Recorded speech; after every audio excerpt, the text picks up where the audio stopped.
السلام علیکم دوستوں، welcome to my channel Urdu کہانی فورم۔ چلو سنتے ہیں ایک پراسرار حویلی اور دو لڑکوں کی کہانی۔ جاذب نے بیزاری سے اپنی کلاس میں بندی گھڑی کی طرف دیکھا۔ وقت دیکھ کر اس کا منہ بن گیا۔ آج پھر اسکول سے دیر ہو جائے گی، وہ بڑبڑایا۔ کیا فائدہ صبح سویرے اٹھ کر تیاری کرنے کا؟ اس نے غصے سے سڑک پار اس گھر کی طرف دیکھا جس کے سامنے ان کی اسکول بس رکی ہوئی تھی۔ بس میں بیٹھے باقی بچے بھی غصے سے بھرے ہوئے تھے۔ پچھلے ایک ہفتے سے وہ بلال کی وجہ سے اسکول میں سزا بھگت رہے تھے۔ ڈرائیور انکل اس کے گھر کے سامنے بس روکے ہارن بجاتے رہتے، لیکن بلال باہر نکل کے نہ دیتا۔ اس کے ابو ایک دو دفعہ باہر نکلتے، معذرت کرتے، 2 منٹ انتظار کرنے کا کہتے، اور پھر یہ 2 منٹ لمبے ہی ہوتے چلے جاتے۔ آج پھر بلال بہت دیر لگا رہا تھا۔ جاذب نے اس کے گھر سے نظر ہٹائی اور بس کے شیشے سے دوسری طرف دیکھنے لگا۔ سڑک کے اس طرف ایک کھلا میدان تھا۔ اس میدان میں شام کے وقت بچے کھیلا کرتے تھے۔ میدان کے اختتام پر درختوں کا ایک جھنڈ تھا اور اس جھنڈ میں سے نظر آتی ایک قدیم حویلی۔ اس حویلی کی خوبصورتی ہمیشہ جاذب کو مسحور کر دیتی تھی۔ بعض اوقات جاذب کو ایسا محسوس ہوتا کہ جیسے اس حویلی سے کوئی اسے آوازیں دے رہا ہو۔ جاذب کی شدید تمنا تھی کہ وہ وہاں جائے اور قریب سے اس دل فریب عمارت کو دیکھے، لیکن اس حویلی کے بارے میں بہت سی عجیب باتیں مشہور تھیں۔ پراسرار اور ڈراؤنی آوازیں وہاں سے اکثر سنائی دے جاتی تھیں، اس لیے کوئی وہاں جانے کی ہمت نہیں کرتا تھا۔ جاذب اپنے خیالوں میں کھویا ہوا تھا کہ بس چل پڑی۔ اس نے چونک کر دیکھا تو بلال اس کے ساتھ بیٹھ چکا تھا۔ وہ اسے ہی گھور رہا تھا۔ جاذب گھبرا کر باہر دیکھنے لگا۔ بلال کی سرد نگاہیں اسے اپنے جسم میں چبھتی محسوس ہو رہی تھی۔ بلال کا رویہ دن بدن عجیب ہوتا جا رہا تھا۔ اب وہ وقت پر تو آنے لگا تھا، لیکن اس کے دیکھنے اور بولنے کا انداز بہت بدل گیا تھا۔ اس کی آنکھوں اور آواز سے خوف محسوس ہوتا تھا۔ اس دن جاذب تفریح کے دوران کلاس میں اکیلا بیٹھا اپنے ٹیسٹ یاد کر رہا تھا کہ اچانک اسے اپنے قریب ناگوار بو محسوس ہوئی۔ اس نے سر اٹھا کر دیکھا تو بلال وہیں مسکراتے ہوئے اسے دیکھ رہا تھا۔ کیا ہوا؟ تم ایسے گھبرا کیوں گئے ہو؟ بلال نے پوچھا۔ نہیں، ایسا کچھ نہیں، دراصل میں اپنے دھیان میں بیٹھا تھا تو تمہیں اچانک اپنے سامنے دیکھ کر چونک گیا۔ جاذب نے بمشکل اپنی بات مکمل کی۔ اسے شدید گھٹن کا احساس ہو رہا تھا۔ دراصل کل اتوار کے دن ہمارے گھر کے سامنے میدان میں کرکٹ کھیلنے کا ارادہ ہے۔ سب دوست آ رہے ہیں، تم نے بھی ضرور آنا ہے، بلال نے کہا۔ جاذب نے اسبات میں سر ہلاتے ہوئے حامی بھری۔ بلال واپس جانے کے لیے مڑا تو جاذب کی نظر اس کے ہاتھ پر پڑی۔ خون، تمہارے بائیں ہاتھ کی پشت پر خون لگا ہوا ہے، جاذب نے ہکلاتے ہوئے۔ ارے یہ خون نہیں ہے، یہ تو کیچپ ہے، ہاتھ پر لگ گیا ہوگا۔ یہ کہتے ہوئے بلال نے وہ کیچپ چاٹ لیا۔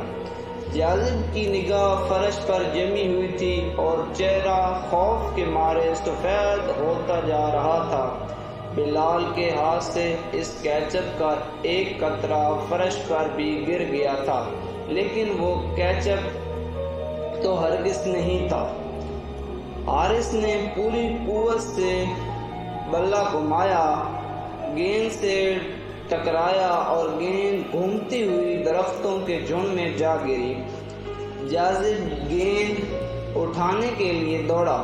وہ واپس آنے لگا تو اسے سامنے حویلی میں کوئی سایہ چلتا ہوا دکھائی دیا۔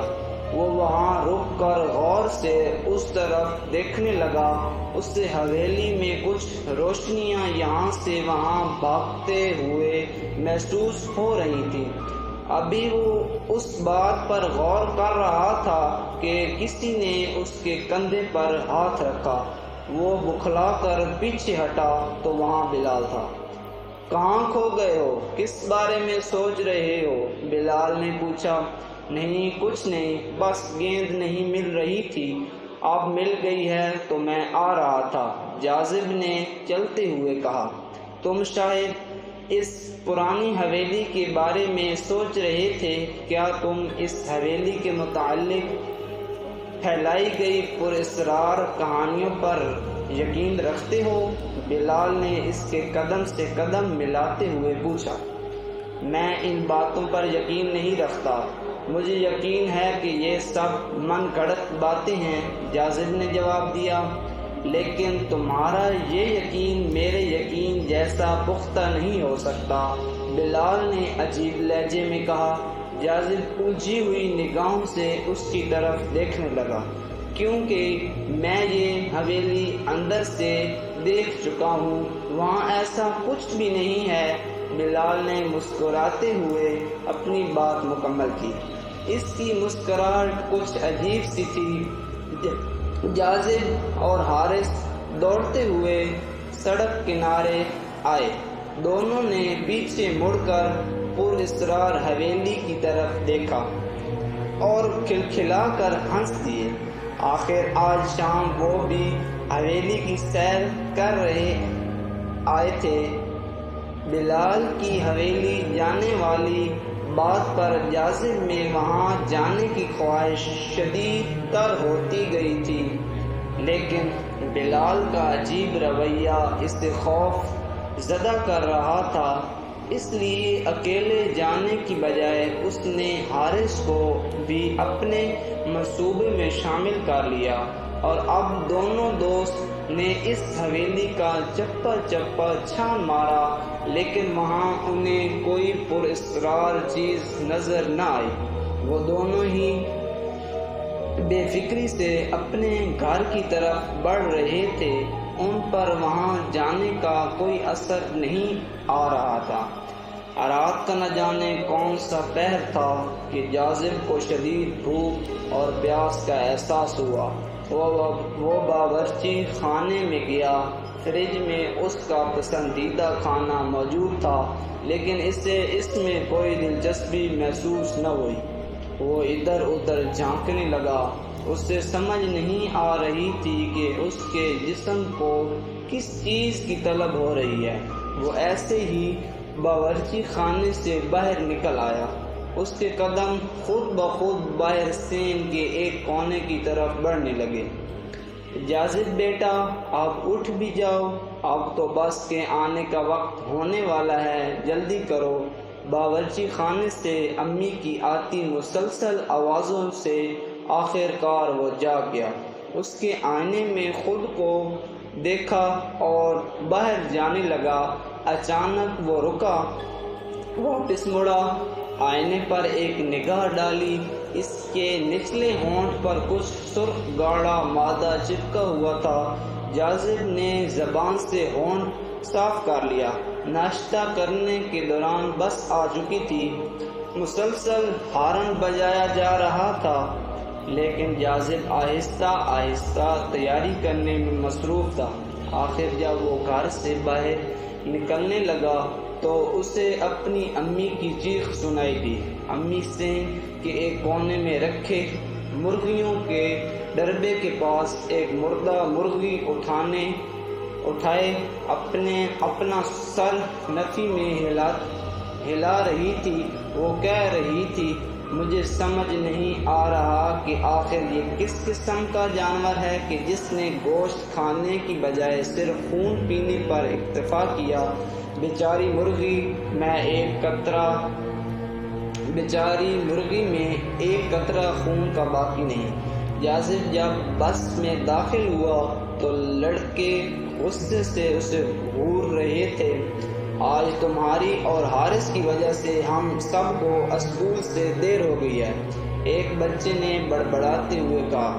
یاسر نے مسکراتے ہوئے آخری سیٹوں پر بیٹھے حارث کی طرف دیکھا جو شاید اپنے ساتھ بیٹھے ہوئے بچے کو حویلی میں جانے پر اکسا رہا تھا۔ یاسر کی مسکراہٹ گہری ہوتی گئی۔ انجان منزل کا سفر تو اب شروع ہوا تھا۔ یہ تھی آج کی کہانی۔ اگر آپ کو ہماری یہ کہانی اچھی لگی ہو تو ہمارا چینل سبسکرائب کریں، ساتھ ہی بیل آئیکن کو پریس کرنا نہ بھولیں تاکہ ہماری ہر نئی آنے والی ویڈیو آپ تک بر وقت پہنچ سکے۔ انشاءاللہ آگے ایک نئی ویڈیو کے ساتھ حاضر ہوں گے۔ اپنا بہت سا خیال